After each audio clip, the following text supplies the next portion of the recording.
KSSK berkomitmen untuk terus meningkatkan sinergi dan memperkuat coordinated policy response serta kewaspadaan untuk memitigasi berbagai risiko yang dapat berdampak terhadap perekonomian dan SSK.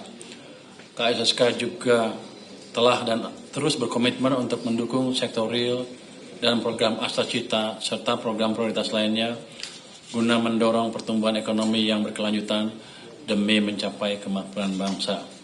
Pemerintah, BI, OJK, dan LPS berkomitmen menyelesaikan perumusan peraturan pelaksanaan amanat Undang-Undang P2SK sebagaimana telah diubah dengan Undang-Undang Nomor 4 Tahun 2026 secara kredibel dengan melibatkan berbagai pihak terkait termasuk pelaku industri keuangan dan masyarakat. KSSK akan kembali menyelenggarakan rapat berkala pada bulan Oktober 2026. Demikian update untuk kondisi stabilitas sistem keuangan triwulan kedua tahun 2026 ini. Mungkin sekarang kita masuk ke sesi tanya jawab ya. Ini saya lihat Bu wartawannya banyak sekali dibanding biasanya. Pasti ini ingin mendengar pernyataan dari Ibu PGS Bank Indonesia. Silakan Ibu Gubernur untuk menjawab pertanyaan bulan. Biar dia kaget.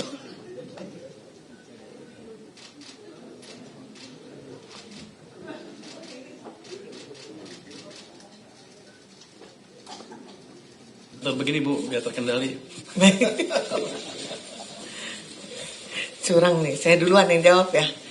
Baik, terima kasih Pak Ketua Menteri Keuangan. Pertanyaan pertama dari RRI, Mbak Magdalena.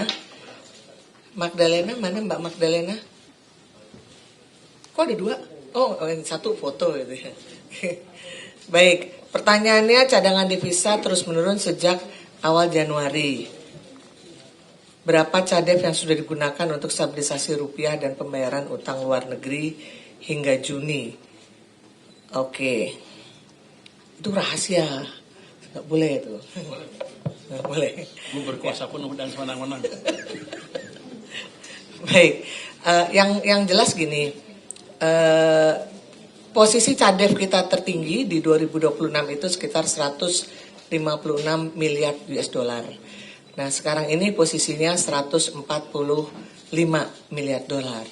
Nah jadi teman-teman bisa membayangkan itulah kurang lebih pengurangan dari cadef kita, termasuk itu untuk stabilisasi dan juga pembayaran utang luar negeri dari khususnya dari pemerintah, karena dana pemerintah kan juga ada di Bank Indonesia.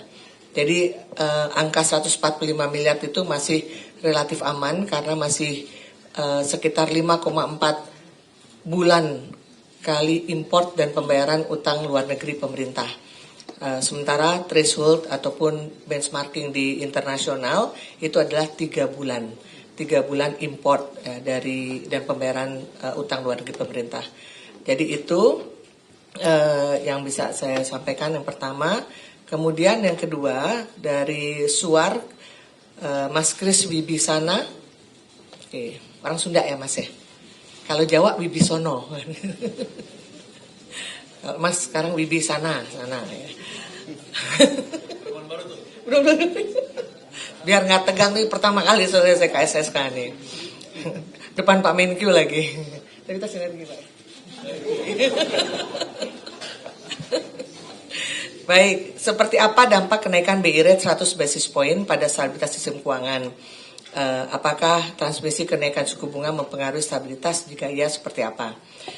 Yang pertama tentu memang tadi juga saya sampaikan bahwa sejak RDG bulan Mei dan Juni kita memang menaikkan sekitar 100 basis point dari BI rate kita.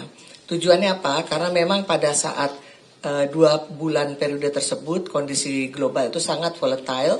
Kemudian juga kita melihat ekspektasi bahwa Fed Fund Rate itu akan naik lebih cepat diperkirakan dibandingkan perkiraan awal. Kemudian juga harga minyak pada saat itu pas tinggi-tingginya. Dan tekanan kepada rupiah juga pada saat itu lagi tinggi-tingginya. Sehingga Bank Indonesia juga sejak bulan Mei kita stance kita terhadap stabilitas itu memang kita perkuat.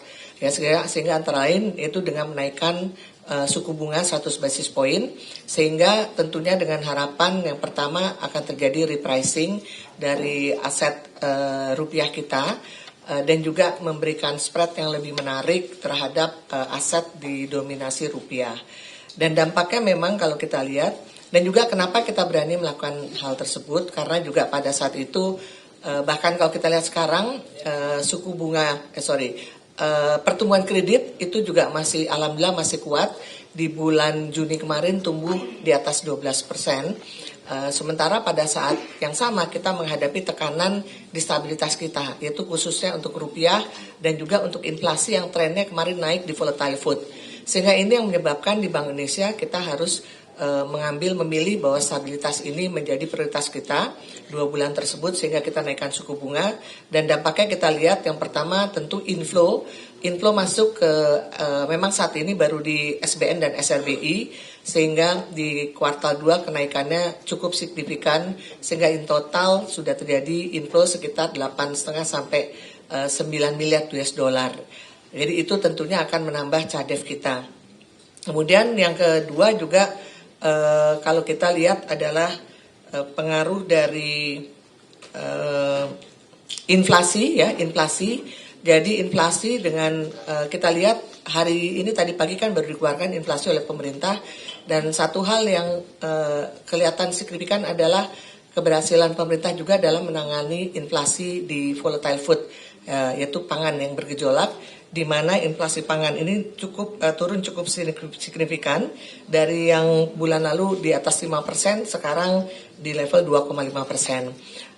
Dan untuk inflasi inti yang benar-benar menggambarkan aktivitas ekonomi itu tetap berada pada posisi yang stabil di level 2,76%. Jadi artinya pergerakan ekonomi yang terjadi itu tidak mendorong overheating atau tidak mendorong ekonomi secara keseluruhan naik. Bahkan kalau kita lihat juga inflasi total atau IHK itu mencapai 2,88%, turun dari level sekitar 3% di bulan lalu. Jadi itu dampak kita bisa lihat stabilitas bisa terjaga, sehingga kalau kita lihat juga pergerakan rupiah dalam beberapa hari terakhir ini cukup terkendali.